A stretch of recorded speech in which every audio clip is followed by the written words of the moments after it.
선생님이 자주 하는 얘기로 이런 거 있잖아. SAT 제출자 밀집 지역 현저하게 첫 번째와 두 번째 사이에 점수가 제일 많이 뛴다라는 통계가 있습니다. 그런 얘기를 읽고 내가 우리 학생들을 보니까 열에 한 9은 그 말이 맞는 것 같아.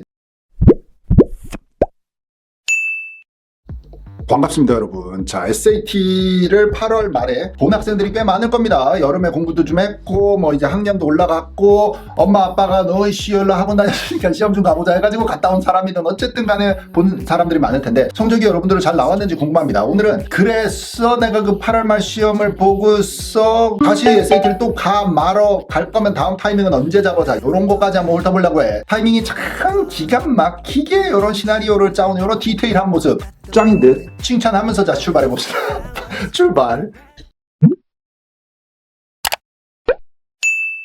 근데 요즘에는 이게 시즌이라서 에세이들을 엄청 지난달부터 수정을 하고 있는데 오늘도 하루 종일 아침에 한 3시간 동안 에세이만 보고 왔더니 시즌이 되면 내가 이렇게 되는 것 같아요. 뇌 근육도 그런 쪽으로 많이 쓰다 보면은 이렇게 막 탄력 받는 거 있지. 왜 근육이 더 강화되는 거 있잖아. 왜 처음에는 좀 느린 것 같다가 이게 슬슬 돌아오면 나중에는 막 에세이 고치는 뇌가 완전히 요즘에 끝발이 최고치가 되고 있는 굵은 아이디어들을 좀 쓰다가 지금 비디오 녹화를 짬이 나가지고 잠깐 온 거라서 마음이 좀 급해 왔다 갔다 하네요. 자, 이렇게 만들었다. Should you retake the SAT or ACT? 스탠드드 시험을 또 봐야 될까를 고민하는 학생을 위한 비디오가 됩니다. 여러분들이 비디오를 끝까지 보면 뒤에서 스스로 판단할 수 있게 또 엄마 아빠가 보시면 감정적으로 이게 될 때까지 해야 되는 거 아니야? 끝까지 최선의 노력을 해야 될 거 아니야? 만 얘기하게 하는 30년 전 너무 막 옛날 스타일. 그때는 막 개근상도 있고 학교를 아파도 나가야 되고 책임감과 무조건 빠지지 말고 했지만 요즘에는 그런 거를 강조하는 문화적인 분위기도 아닌 것처럼 테스트 테이킹도 이 코로나 시절을 지나면서 다 옵셔널로 변했다가 다시 일부 학교들은 리ኳ어를 했다가 그러면 나는 안 쓰고 지원해도 되는 거야? 아니야? 뭐 이런 것까지 다 고민을 다 해서 오늘 통합적으로 한 방에 그냥 한 10분 안에 설명을 끝내보려니까는 집중해서 들으시면 도움이 될 겁니다. 자, 그러면은 제일 먼저 시작해야 되는 토킹 어바웃은 무엇이 되냐면 나의 타겟 스코어가 뭐야? 그러니까 내가 가고 싶은 대학이 한 어느 정도 티어야. 예를 들어 하버드는 몇 점이고 뭐 코넬은 몇 점이고 이렇게 나누지 말고 그냥 티어별로 6개 또는 10개를 톱 티어라고 보고 대학을 1등부터 10등 제일 높게 SAT를 보는 그룹들 제2 그룹들 제3그룹들 이렇게 해서 점수를 한 4, 50점 구간으로 끊고 내려와야 될 것 같은데 제일 높은 구간 있잖아. 왜? 1560 이상 1570 이상 받아야 되는 구간의 학교를 내가 지원할 계획인지 그거보다 당연히 근데 타겟 점수가 낮으면 내가 불리한 입장이 가니까 거긴 대부분 그런 애들이 붙으니까 한국 사람 아시아계 사람은 자 그런 식으로 세분을 할 수 있어. 자 그럼 내가 타겟으로 하는 대학이 어딘지 얼추 나왔으면은 예전 비디오에서 전달드렸지만 나의 타겟 대학교가 나왔고 그러면 SAT, ACT는 몇 점을 받아야지가 얼추 감을 잡고 있어. 그래서 예를 들어서 내가 타겟 점수가 뭐 1500이다 치자. 연습 시험에서 내가 1500 항상 위를 받아왔어야 실전을 가야 했었다는 거지 애초에. 근데 내가 연습 시험에서 1400이 꾸준히 나오는데 한번 그래도 여름방학에 공부한 게 아까우니까 한번 가면 운이 좀 따라가지고 1500이 나왔을 수도 있지 않겠냐 해서 한번 갔던 사람은 그건 잘못 간 것이야. 다시 섣불리 빠른 시간 안에 그러니까 한 달, 2달 안에 또 가지 않았으면 좋겠다라는 생각을 하는 거야. 나의 타겟 점수가 저기 있는데 내가 연습 시험에서 그게 이미 넘어서는 꾸준함이 나올 때 그 타겟 점수를 잡으러 가는 거지 한 번도 타겟 점수가 안 잡힌 상태에서 내가 운으로 요번에 어떻게 얻어 걸릴 걸 생각하고 가지는 말자.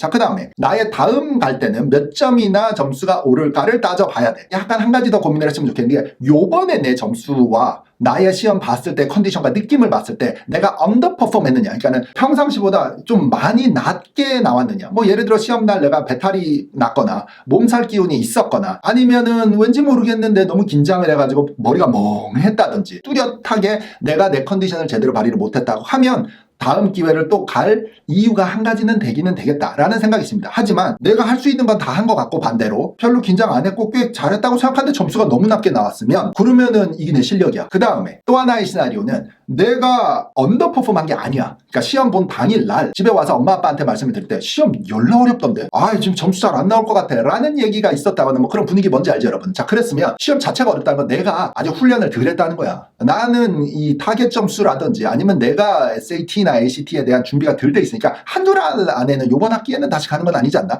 내가 뭔가를 더 할 시간이 필요하니까 그 연습 시간을 채우고 그 다음 기회를 찾아야 되지 않겠냐는 생각도 있습니다. 그러니까 미술 선생님이 느리면 네가 달려야 돼. 너 인생이야. 네 대학교고. 좀 계산적이지만 그렇게 생각을 하면 손해는 사실 너만 있을 것 같아. 아슬아슬해 보여 네가 날 흔들 때 숨막히는 chemistry 자, 그 다음 또 이제 컨시를 해야 되는 것 중에 하나가 지금까지 몇 번 갔느냐. 사람들이 그런 얘기 많이 하잖아요. 몇 번 갔느냐는 얘기를 많이 해요. 근데 이 횟수 제한이 있거나 뭐 이런 거 없어요. 일단 칼리지 보드 SAT 회사는 뭐 HT 회사도 마찬가지지만 돈만 내면 무조건 다 준다. 그러니까 지네 돈 벌기 좋으니까 시험도 비싼디. 돈 많이 벌어주니까. 근데 대학교 입장에서는 뭐 올스쿨을 보면 횟수 제한 있고 이런 느낌은 이미 15년 전에 많이 사라졌는데 이렇게 생각해보면 어때요, 여러분? 칼리지 보드가 발표한 통계를 보면은 이런 얘기들도 있어. 횟수를 여러 번 봤을 때 점수를 제일 많이 오르는 구간이 언제냐 했더니 현저하게 첫 번째와 두 번째 사이에 점수가 제일 많이 뛴다라는 통계가 있습니다. 대부분의 사람들이. 자, 그 다음에 두 번 이상을 갔을 때 두 번째와 세 번째 점수 뛰는 거, 세 번째와 네 번째 점수 뛰는 거, 이런 것들은 그나마 오르더라도 안 오르거나 아니면 오르더라도 미미하더라라는 통계가 있습니다. 그러니까 여러분들이 첫 번째 갔을 때와 두 번째 갔을 때 이 두 번째 타이밍이 상당히 크리티컬하다라는 우리가 생각을 하고 첫 번째를 들어갈 수가 있는 거지. 첫 번째 갔어. 한 방에 대박 나서 뭐 끝. 아까 통계에 잡히지 않아. 나는 한 번만 가자. 근데 한 번 갔어. 아, 근데 다음에 한 번 더 가야 될 것 같아. 뭔가 그때 엄청 뛴다는 거야, 사람들이 대부분. 근데 여기서 여기 뛰었어. 자, 근데 여기서 그 다음 세 번째, 네 번째, 다섯 번째는 생각보다 미미한 사람이 많더라니까 내가 특별히 대박 예외가 되지 않을 거다라는 칼리지 보드의 지난 10수년 동안의 통계 자료와 뭐 이런 얘기를 들을 때는 그럴 법해. 그리고 그런 얘기를 읽고 내가 우리 학생들을 보니까 열에 한 9은 그 말이 맞는 것 같아. 뒤에 3, 4, 5, 6회째 시험에서 막 현저하게 뛰지 않더라. 뛰어봤자 10점, 20점, 30점이더라. 그런데 그거마저도 필요하면 가지만 이 횟수가 많이 누적이 되니 사실 큰 이득이 있었던 건 아니다라는 생각도 있기 때문에 여러분들이 타이밍을 잡을 때 이 시간차를 계산을 하면서 다음 시험을 언제가 타이밍을 계산할 수도 있지 않겠나라는 생각도 있습니다. 자, 그 다음에 내가 준비를 얼마나 더 했냐, 요거와 요 기회 사이에 얼마나 준비했냐에 따라서 갈지 안 갈지 결정을 할 거니까. 그런데 지금 8월 시험이 끝난 요 타이밍에 비디오가 올라갈 거니까 얘기를 해보면 이게 지금 여러분들 대부분 학기 중이잖아. 여러분들이 9, 10, 11학년 어느 12학년 어느 학년이 됐든지 간에 지금 학기 중이야. 그러니까 우리의 뇌가 학교 공부, 에세이 쓰기, 앞에 나가 발표하기 뭐 이런 성질의 뇌로 많이 지금 익숙해져 있는 상황인데 이 사지선답 머터프 초이스 SAT, HT 같은 시험은 시간 제한도 있고 컴퓨터 스크린으로 봐야 되기도 하고 이게 좀 환경이 약간 달라. 그리고 이쪽으로 이렇게 좀 많이 연습이 된 상태에서 내가 탁 꽂혀서 가야지 그냥 학교 공부 영어 잘한다 A, 수학 잘한다 A 학점, 그래서 SAT 가면 영어 수학이니까 그것도 잘 나온다, 이건 아닌 거 우리 다 알잖아. 그렇듯이 뇌가 약간 쉬프트가 돼야 되는데 학기 중이면 내가 이 머터프 초이스 시험을 얼마나 시간 할애를 해서 연습을 했을까도 사실 영향을 미칩니다. 그러니까는 학기 중 시험 있잖아. 10월 시험, 뭐 11월, 12월 시험이 생각보다 악조건이야. 쌤이 경험한 바로는 그때 나오는 학생이 열에 한 명은 있어. 아주 뭐 없진 않으니까 사람들이 가겠지. 하지만 대부분은 사실 코앞에 있는 중간고사와 기말고사가 더 중요하지. 그거는 학교 성적이 빼도 박도 못하는데 한번 박히면. 근데 막 SAT는 우리가 다 알지만 이번에 못 보면 다음에 한 번 더 가면 된다, 뭐 이런 마음이 있기 때문에 이게 분산될 수밖에 없어. 집중력이 떨어질 수밖에 없는가? 그러니까 학기 중 점수에서는 열에 9은 그렇게 대박 성공이 나오기 쉽지가 않다. 그러면 여러분들은 한두 달 있다가 다음 시험은 또 갈 거야 안 갈 거야 를 결정하시기 바랍니다. 아, 맞다. 그러고, 맞다. 그리고 여러분들 부모님들 웨비나가 또 있습니다. 3달에 한 번 학부모님들 컨설팅 프로그램이 또 따로 있어. 그거는 부모님들의 입장에서 우리 아이들 댁에서 지도 관리를 할 때 어떤 부분들을 신경을 써야를 또 이제 내가 간접 경험이 많고 직접 경험이 25년이 있으니까는 조언을 해주는 그런 또 웨비나들이 있어서.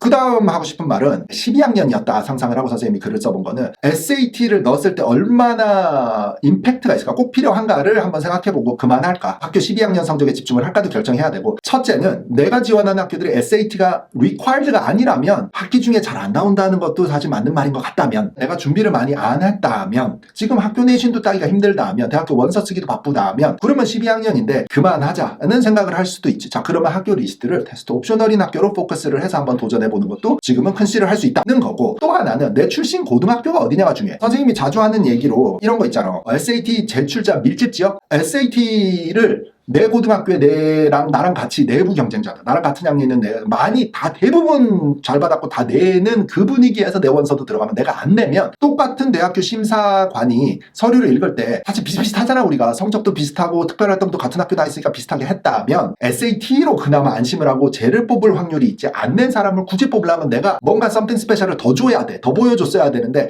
그게 녹록치 않기 때문에 한 번 더 가야 된다라는 결정을 할 수도 있는 거지. 왜냐면 남들이 다 내고 나도 좀 준비도 했고 그러면 나도 내야 되니까 뭐 이런 쪽으로 몰려갈 수도 있고, 가만히 보니까 내는 애도 있고 안 내는 애도 있고 그렇게 뭐 압도적으로 다 내는 것 같지는 않다 하면은 테스트 옵셔널로 가는 것도 고려를 할 수 있겠습니다, 여러분.